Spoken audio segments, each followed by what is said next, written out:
পাহাড়, জঙ্গল, চা বাগান তো আছেই, তার সঙ্গে ডুয়ার্সের আরও একটি গর্ব হল বরলি।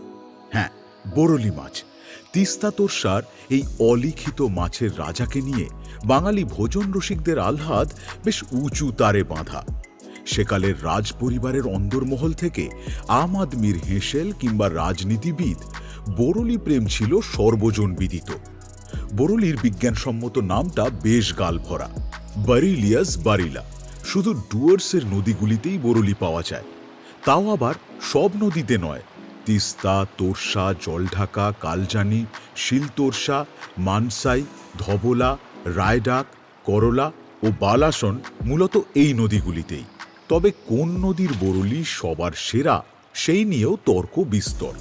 অধিকাংশই এগিয়ে রাখেন তোর্সা ও কালজানির বরলিকে। ইলিশের মতোই নদীর স্রোতের বিপরীতে ঝাঁক বেঁধে চলে বরলি। সাদা আঁশযুক্ত চকচকে রূপলি এই মাছকে আদর করে অনেকে রূপলি শস্য নামেও ডাকেন। বরলি প্রাণীজ প্রোটিনের একটি বড় উৎস।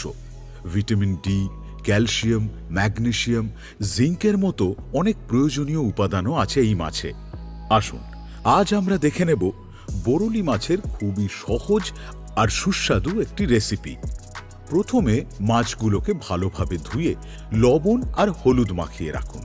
তারপর আলুগুলোকে সরু সরু লম্বাভাবে কেটে নিতে হবে। সঙ্গে বেগুনগুলো একইভাবে কেটে নিন। এখানে আমরা 4টে আলু আর 1টা বেগুন নিয়েছি। 3টে পেঁয়াজ কুচিয়ে নিতে হবে। আর তার সঙ্গে লাগবে 5-6টা কাঁচা লঙ্কা, যেগুলোকে মাঝখান থেকে চিড়ে নেব। কাঁচা লঙ্কা নিজের প্রয়োজন মতো ব্যবহার করবেন। তার সঙ্গে লাগবে কাশ্মীরি লঙ্কার গুঁড়ো, হলুদ গুঁড়ো, স্বাদ অনুযায়ী লবণ আর চিনি। এরপর কড়াইতে সর্ষের তেল পরিমাণ মতো দিয়ে গরম করে কাটা আলু আর বেগুনগুলোকে ভেজে তুলে রাখুন।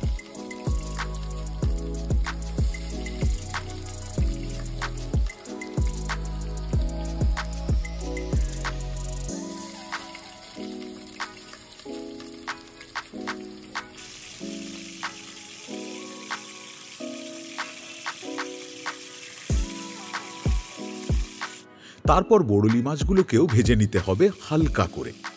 তারপর ওই তেলেই কুচনো পেঁয়াজগুলোকে ভাজুন, আর অল্প লাল হয়ে এলে ছোট 1.5 চামচ হলুদ দিয়ে অল্প নেড়ে 1/2 কাপ জল দিন।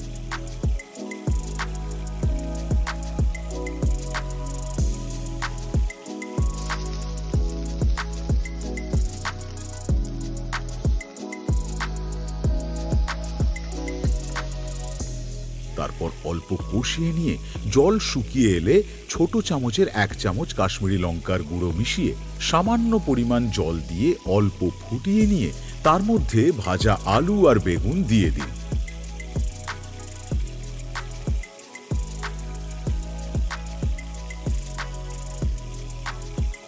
এবার কিছুক্ষণ নেড়ে নিয়ে যখন জল শুকিয়ে আসবে, তখন তার মধ্যে সামান্য জল দিয়ে ভাজা বরলি মাছ দিয়ে দিন।